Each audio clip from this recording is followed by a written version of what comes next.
And here it is. There's 3 bolts. That one, let me show you.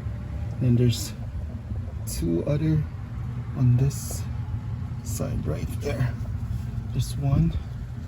There's the second bolt that you need to remove, and there's another one right there.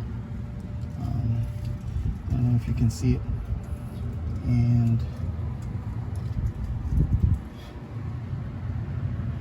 And that's really it. And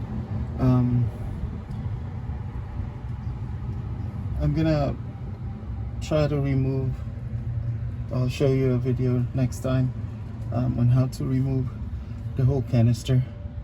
But that's how you gain access to it, and it's how it looks like from underneath.